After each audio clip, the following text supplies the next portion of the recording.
everyone, welcome back to Nerd Alert Super Lonely Edition with only Kim Horcher talking by herself in an unproduced segment. Yeah, this is probably the most podcast-like show you will ever see on this channel. Feedback is welcomed. Feedback, though. Feedback, real feedback.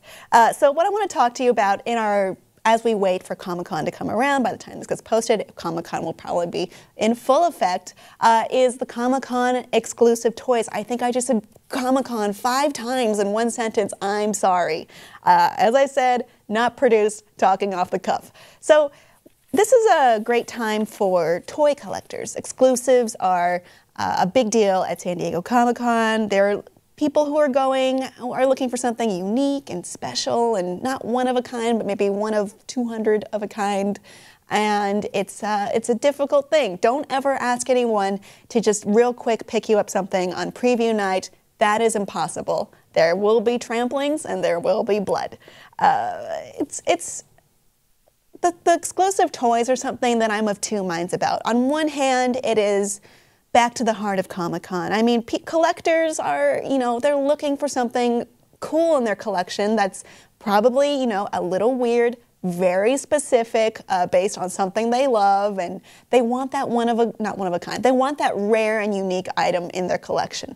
On the other hand, it has kind of become a part of the marketing marketing orgy that is Comic-Con. So we have, when you go there, there's advertising coming to you from every side, 360, and everything is fighting to be the loudest thing, the coolest thing, the thing that everyone wants to buy into and draw advertisers and become just a big hit and make lots of money and everyone's successful. And there's nothing wrong with that empirically, but when we get to the point where everyone's doing it, it's loud and it's obnoxious and it kind of loses the point that it was going for, which was this niche thing that people love passionately and want in their lives and are celebrating that part of their lives and meeting like-minded people. I mean, when we look at the exclusives, we have a lot of cool things. Let's talk about that now, and then I'll talk about what my problem is. So positive, then negative. Well, negative, critical. So some of the cool things that are coming this year are a George R.R. Martin talking plush. There was previously one before, but this one has a battle axe because it's a variant. There's also a mini Robert Baratheon crown, sadly too small to fit in your head, but then you can feel like maybe King Robert did. There's a Heisenberg figure from Entertainment Earth, Boba Fett prototype mini bust. There's also an Alfred Pennyworth statue coming from Kotobukiya, which I probably horribly mangled the name of, as I always do, but I do love that company. I have their Jaina Solo figure. I love her. Maybe I'll pick that up if it's not totally sold out, which it will be. Hasbro has an exclusive Stormtrooper. The Dark Knight Returns deluxe box set is really cool. It has Batman fighting the mutant leader from the classic comic. Pretty awesome. There's a Chia Masters of the Universe Mossman, where you would grow actual Chia off of his body, which is terracotta. There's a Dragon Age Inquisition playing card set, which I'm personally really interested in. I don't know, probably not all of you are as interested in Dragon Age as I am. And it's actually a really cheap exclusive at only $8. And probably the thing that is the most interesting is a Lego Superman Action Comics #1. So the cover where he's like with the car, but in Lego, y'all. So that's all really cool. And it's, collectibles are cool. They're by nature things that they're both niche, but there's going to be some that everyone wants as well.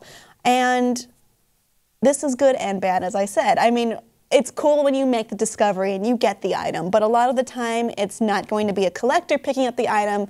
It's going to be a vulture reseller from eBay. Now, this is good and bad. I mean, if you can't attend the con, obviously tickets are hard to get. They're very difficult to get, and if you don't even put that into account, I would say it costs about $50 for a one-day, so you would add that to the price of whatever collectible you want.